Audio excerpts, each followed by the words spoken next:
하나님께로 인도해야 되고 또 신앙생활을 쉬고 있는 이들에게도 영향을 끼쳐야 하니까 복음서를 하면 좋겠다. 특별히 요한복음을 하면 좋겠다는 생각을 가지고 요한복음 강의를 시작합니다. 요한복음은 다른 복음서들하고 좀 차이가 있어요. 다른 복음서를 보면 예수님이 이런 분이구나 말씀을 통해서 행하시는 일들을 통해서 알아낼 수 있다면 요한복음은 좀 다릅니다. 예수님께서 친히 말씀해 주세요. 나는 무엇이다. 나는 누구이다. 나는 무엇과 같다. 나는 무엇을 위해 왔다. 우리가 애쓰지 않아도 예수님은 그런 분이시군요 라고 하는 걸 잘 알 수 있는 복음이 바로 요한복음입니다. 그래서 새 가족들, 처음 신앙생활 하는 사람들이 읽어야 할 말씀, 첫 시작은 앞에 있는 마태복음이 아니라 요한복음이어야 이런 예수님이군요 라고 하는 걸 알게 됩니다. 또 요한복음의 두 번째 특징은 요한복음이 21장까지 있는데 한 40% 정도의 분량, 꽤 많은 분량을 예수님의 마지막 일주일에 할애하고 있다는 겁니다. 예수님의 생애가 33년이니까 공생애 3년을 가지고 이렇게 나누어도 그렇게까지 안 나올 텐데 요한이 얼마나 예수님의 마지막 일주일을 선명하게 또 자세히 우리에게 말씀하고 있는지를 요한복음을 통해서 알게 됩니다. 어떤 의미죠? 너무너무 중요한, 가장 중요한 그 사건, 그 일들을 보다 더 많이, 보다 구체적으로 설명하고자 하는 겁니다. 요한복음은 또 특징이 있는데 다른 복음서하고는 달리 기록 목적이 나옵니다. 요한복음 20장 31절에 나와 있죠. 예수 그리스도께서 하나님의 아들 그리스도이심을 뭐하게 하려고? 믿게 하려고. 이 요한복음 읽으면 하나님의 아들 예수 그리스도가 믿어짐의 역사가 있도록 기록했다는 겁니다. 또 그 믿음으로 말미암아 무엇을 얻게 돼요? 생명을, 그것도 영원한 생명을 얻게 된다는 겁니다. 그것이 바로 요한복음이죠. 요한복음의 핵심 단어가 뭘까요? 믿음이 요한복음의 핵심 단어입니다. 마태, 마가, 누가 복음의 믿음이라는 단어가 몇 번 나오냐면 의외로 적습니다. 34번 나와요. 근데 요한복음 이 한 복음서에만 98번이 나옵니다. 어마어마한 분량으로 믿음이 무엇인지를 말씀하고 믿음으로 구원을 얻는 것에 대해서 설명하는 거죠. 요한복음은 질문합니다. 믿느냐? 믿지 않느냐? 그 대답에 따라서 사느냐? 죽느냐가 결정된다는 겁니다. 오늘 본문 가운데 우리는 한 세 가지 정도를 살펴볼 것입니다. 첫 번째로 예수님은 육신으로 오신 말씀이다. 1절 말씀에 태초에 말씀이 계시니라 이렇게 시작하죠. 시작부터 남다릅니다. 다른 마태, 마가, 누가복음, 공간복음은 어떤 관점입니까? 시간의 흐름에 따라서, 전기에 따라서 처음으로부터 나중의 순서대로 기술하고 있어요. 그러나 요한복음은 전혀 다릅니다. 태초에 말씀이 계시니라. 다른 복음서는 시간의 흐름에 따라 전기의 관점에서 기록했다면 요한복음은 주제를 가지고 관점을 가지고 그것을 우리에게 툭툭 던집니다. 그래서 요한복음이 재미있기도 하지만 좀 철학적이다, 어렵다 이렇게 느껴지기도 하는 거죠. 요한복음 1장 1절은 창세기 1장 1절의 느낌이 물씬 풍깁니다. 태초부터 하나님과 함께 계셨던 말씀이 곧 예수님이신 거죠. 예수님은 말씀일 뿐만 아니라 말씀하시는 분입니다. 예수는 친히 자신이 이 땅 가운데 오신 이유를 말씀합니다. 여러 가지 비유, 은유를 들어서 말씀하시죠. 나는 양의 문이다. 나는 세상의 빛이다. 나는 무엇이다. 나는 무엇이다. 이렇게 예수님 말씀하고 있습니다. 14절에도요. 말씀이 육신이 되었다라고 말씀합니다. 말씀은 하나님이시죠. 하나님은 영이십니다. 눈에 보이지 않아요. 그런데 눈에 보이지 않는 하나님이신 말씀이 눈에 보이는 예수님으로 이 땅 가운데 오셨다라고 하는 겁니다. 제가 부교육자 생활을 몇 년 했는가 보니 19년 동안 사역을 했더라고요. 참 오래 했죠. 이제 오늘부터 담임 목사입니다. 나를 부교육자라고 이제 부르는 사람은 없습니다. 부교육자 사역하면서 교육부서를 많이 해봤겠죠. 안 해본 데가 없습니다. 영아, 유치부, 초등 1, 2, 3부, 초등부, 유년부, 중등부, 고등부, 중고등부, 대학부, 청년부, 대학청년부 이름은 달리하지만 아주 어린 생명부터 시집 장가를 앞두고 있는 청년들까지 제가 지도를 다 했습니다. 그들에게 말씀을 가르치고 사역하면 뭐가 달라질까요? 제가 말씀을 전하는 길이가 달라집니다. 어린아이들은 5분, 6분, 청년부들은 한 1시간씩 해도 괜찮다라고 이야기하죠. 길이가 달라지죠. 그런데 달라지지 않는 게 있습니다. 뭐가 달라지지 않을까요? 그들의 눈높이에 맞춰서 메시지를 전한다는 것은 달라지지 않아요. 똑같은 말씀 가지고 우리가 전하는데 어린 생명에게 전하고 또 청년들에게 전하고 중고등부에 전할 때 그들의 눈높이를 맞추기 위해서 애를 무진장 씁니다. 분당 우리교회 이찬수 목사님 사랑의 교회에서 10년 동안 청소년 사역을 하셨죠. 한국 청소년 사역 제1호가 이찬수 목사님입니다. 그분의 그 옛날의 책들을 보면 설교 준비를 하는데 얼마나 많이 준비하겠어요. 준비하는데 절반의 시간은 이 말씀을 준비하는 데 쓰고 나머지 절반은 이 청소년들에게 어떻게 전할지에 대해서 고민한다는 거예요. 눈높이를 맞추기 위해 애를 씁니다. 그들이 알고 있는 단어, 그들의 관심사, 그들의 음식, 게임, 패션, 유머 이런 것들을 다 준비를 합니다. 그리고 설교할 때 그들이 귀를 기울이고 들을 수 있는 접점을 찾기 위해서 애를 많이 씁니다. 여러분들은 말씀을 들으러 오셨나요? 안 들으려고 오셨나요? 들으러 오셨죠. 이분들은 날 잡소. 말씀만 전하면 좋아하십니다. 아멘 하십니다. 하나님 말씀이 생명의 말씀이니까요. 어린아이들도 너무 귀엽게 예배 잘 드리고 하잖아요. 중학생 있잖아요. 중등부 아십니까? 중등부는 기본적으로 말씀을 안 들으려고 이 자리에 와 앉아있어요. 안 들으려고. 들으려고 해도 졸리고 뭐 이런저런 생각이 들고 또 어려운 게 있는데 안 들으려고 온다니까요.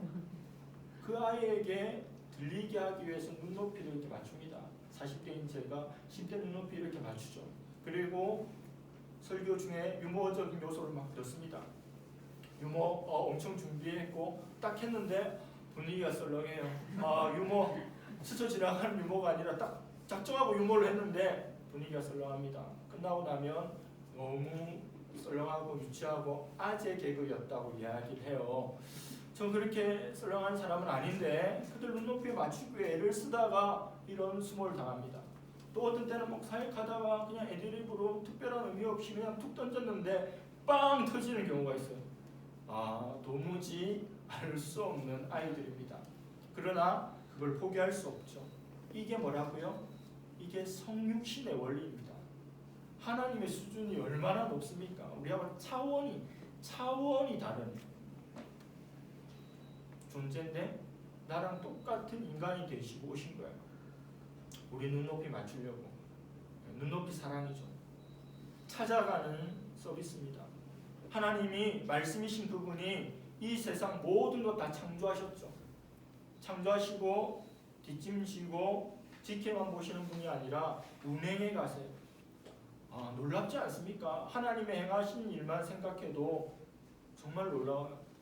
아니 한 사람 한 사람의 삶을 인도해 가시고 온 우주를 돌리시고 역사의 수레바퀴를 하나님께서 운행하고 계신다고요.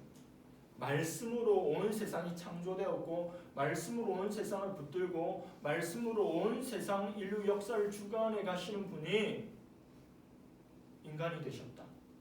시간과 공간의 제한 가운데로 들어오셨다. 사극 같은 거 보면 임금이 평민들 옷 입고 쭉 돌아보잖아요. 밤에. 그런 거하고 비교가 안 되잖아요. 하나님이 시간과 공간, 시공간의 제한 속으로 들어오셨습니다.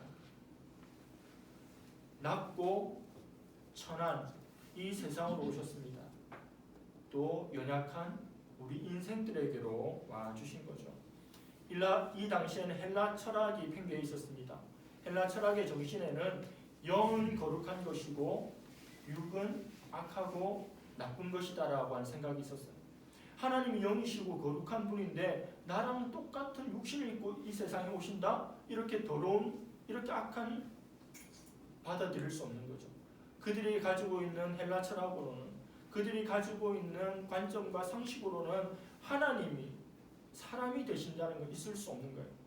그래서 그런 주장들도 하는 거죠. 하나님이 사람이 되신 게 아니라 사람처럼 보였던 거야. 가현설이라고 하는 겁니다. 그렇게 해야 자기들이 믿고 있고 붙들고 있는 것이 붕괴되지 않죠.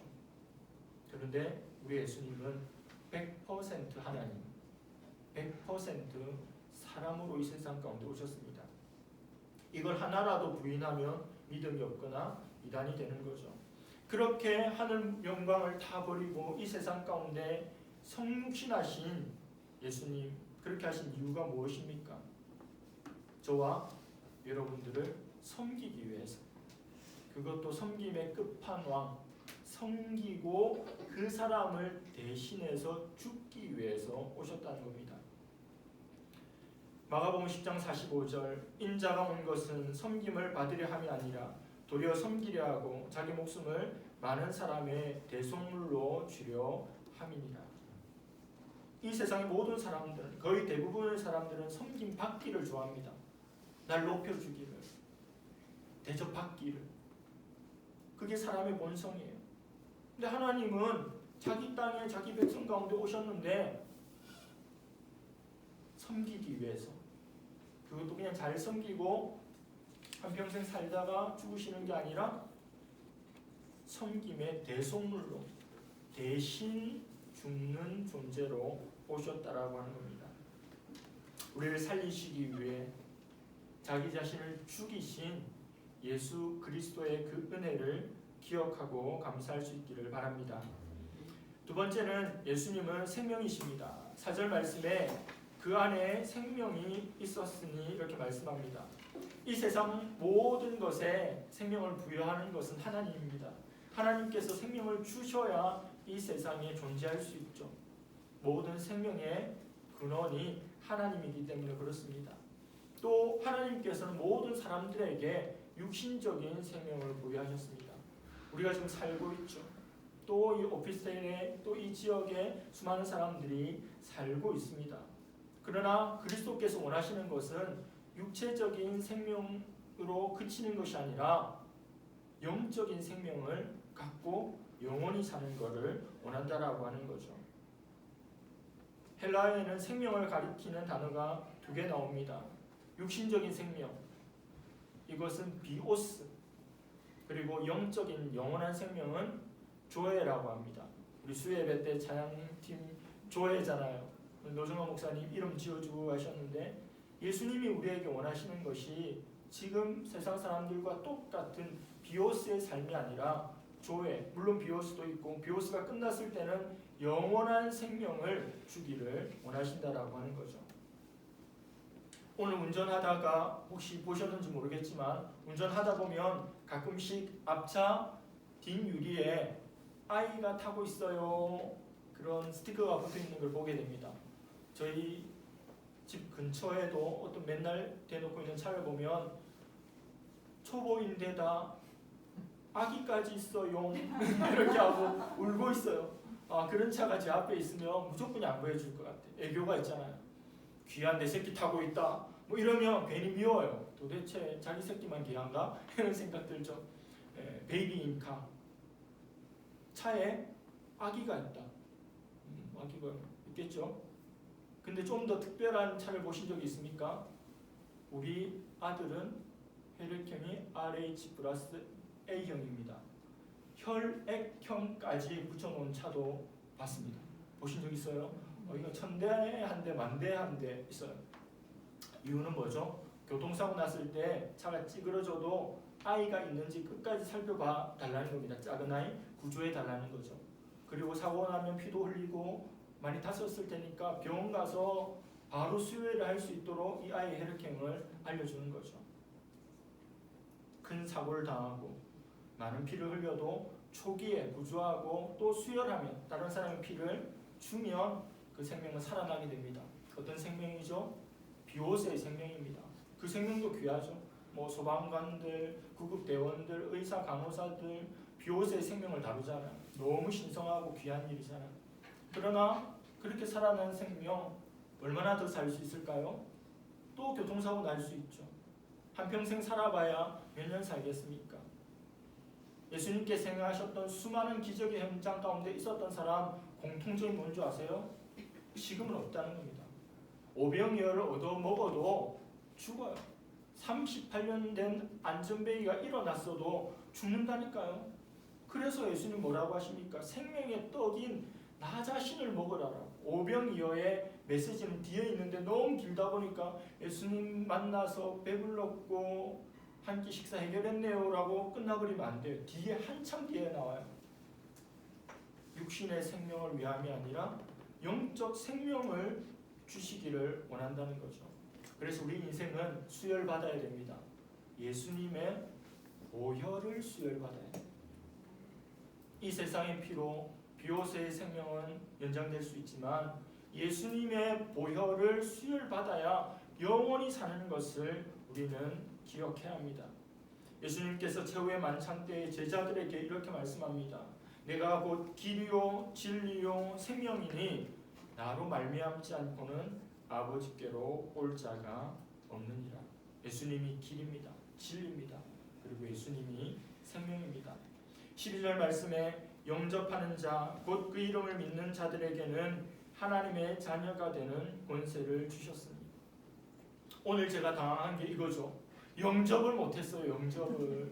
우리 권정희 권사님 모시러 가는 바람에 고민했습니다. 저는 고민했어요. 권정희 권사님 택시가 그 동네 잘 없다는 걸 제가 알고 있었습니다. 근데 거의 동시에 저도 교회로 오고 승합차도 교회로 올 시간 좀 됐고 권정희 권사님을 모시러 가면 그런 일이 있을 것 같다. 그래라 좀 늦었으면 좋겠다는 생각을 갖고 있었는데 제일 처음에 했던 생각, 불길한 생각은 항상 맞죠.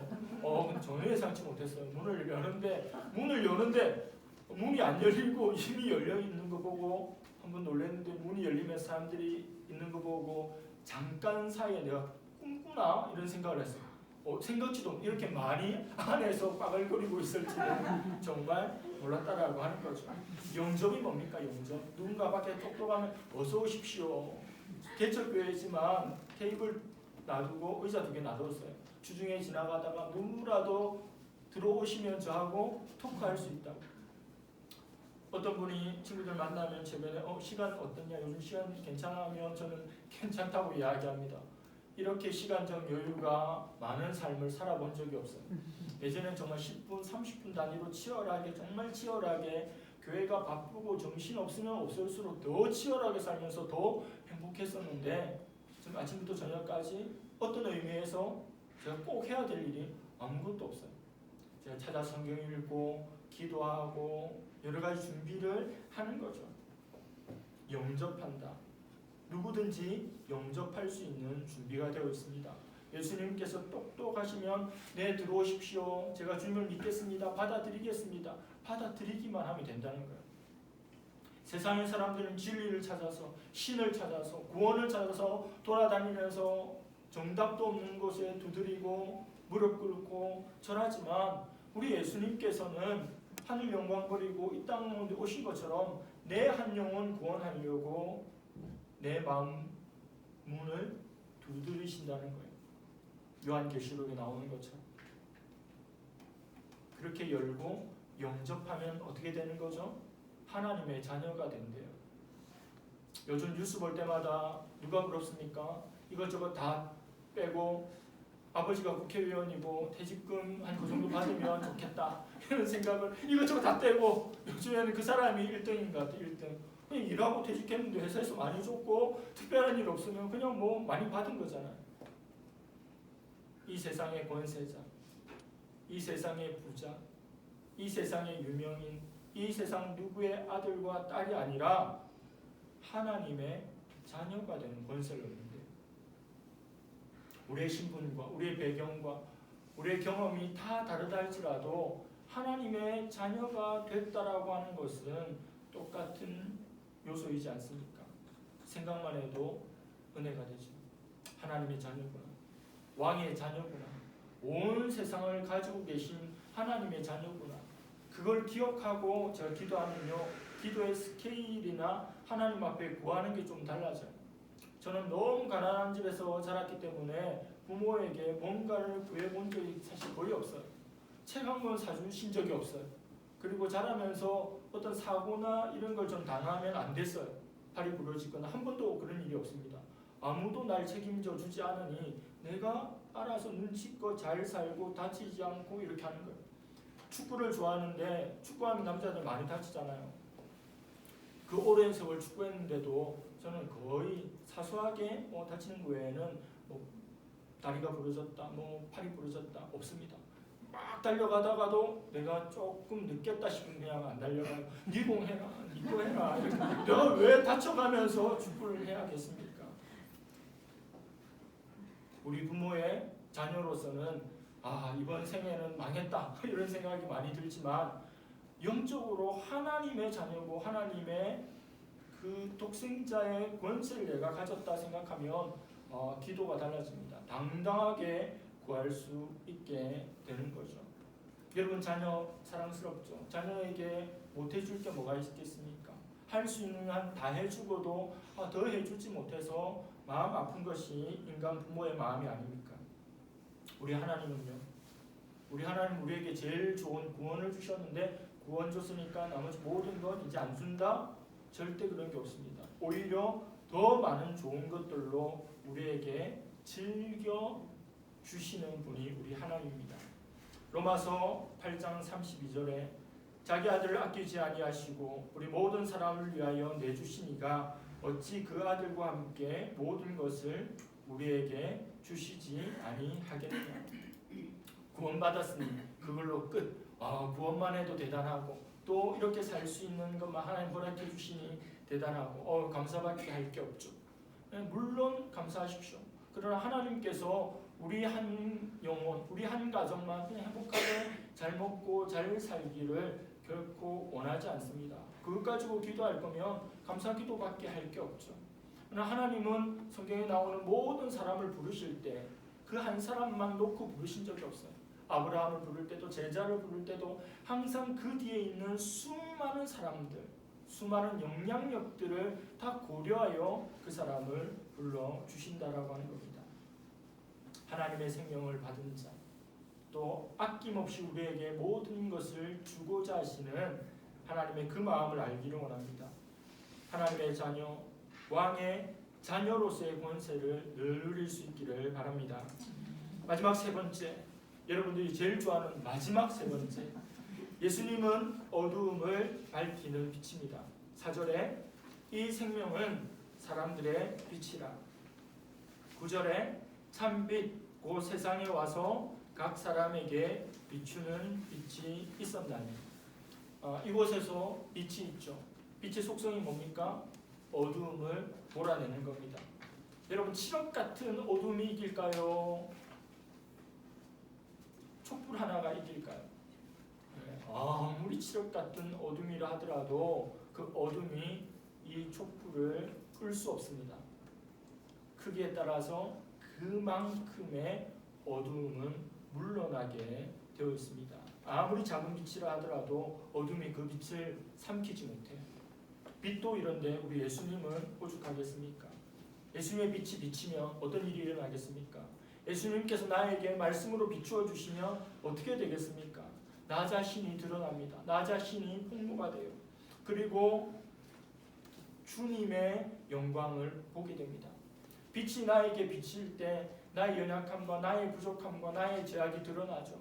그럴 때 너무 부끄럽고 너무 힘들고 여전히 그 속에서 사는 것이 좋아서 주님께 반응하지 않는 이들이 있습니다. 예수님이 이 세상 가운데 빛으로 오셨을 때 이 세상은 어둠 가운데 있었고 여전히 어둠 가운데 살아가기를 원했던 존재들이 있는 거죠.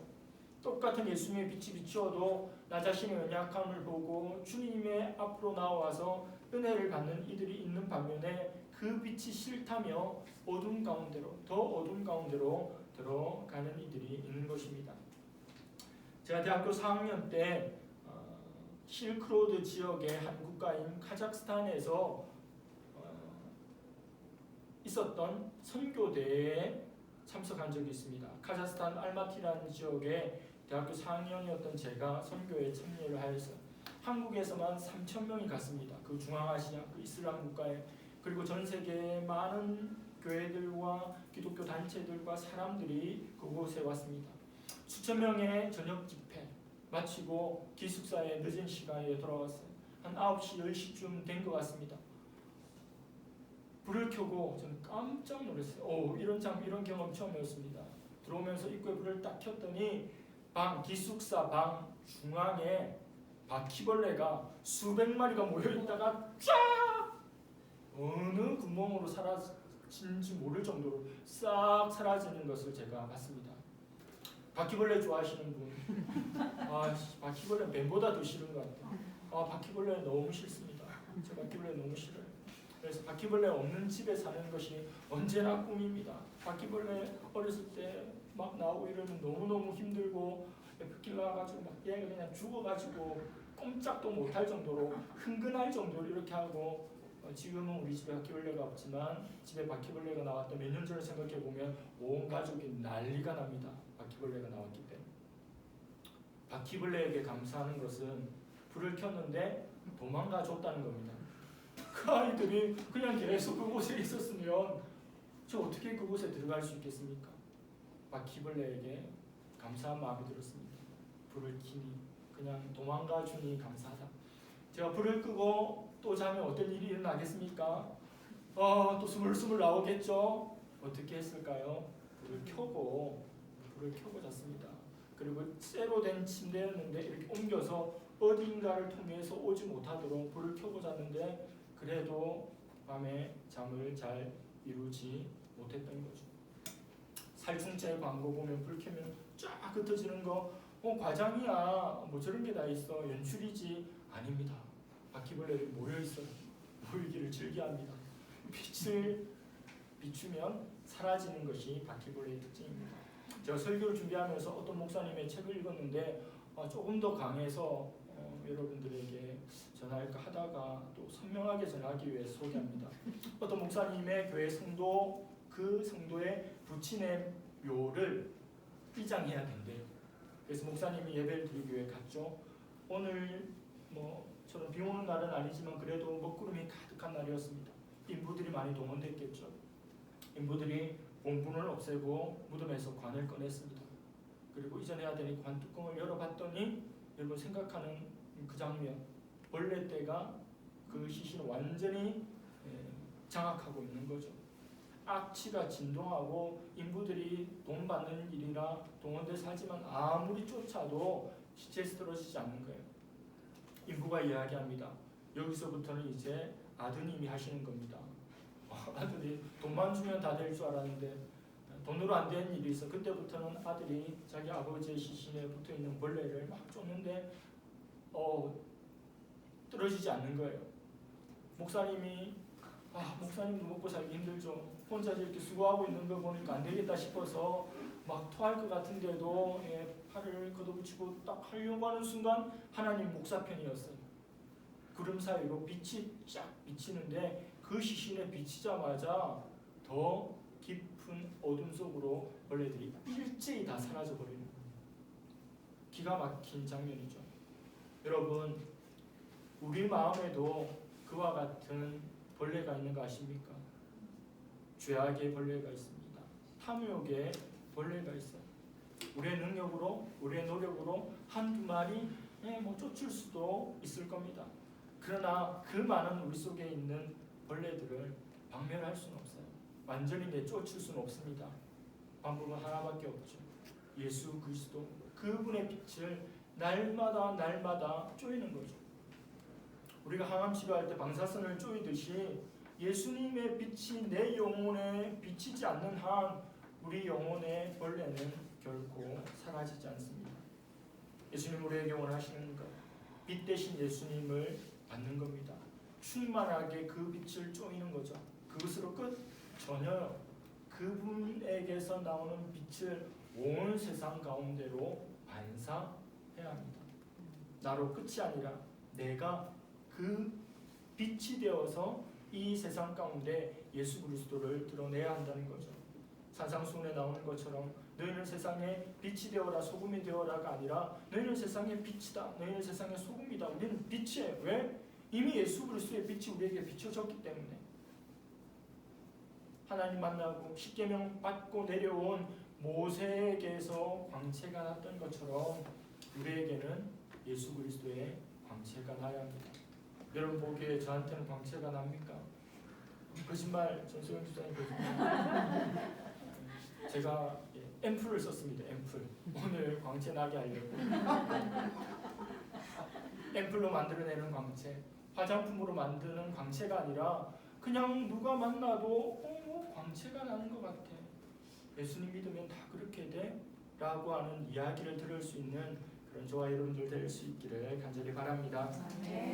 이 시간 오늘 들었던 말씀 생각하시면서 한 1분 정도 기도하는 시간 가지고 오늘 주님 앞에 드린 헌금을 위해 또 말씀을 마무리하는 기도를 원정희 권사님께서 해주시겠습니다. 1분 동안 오늘 들었던 말씀 기억하시면서 각자 기도하겠습니다.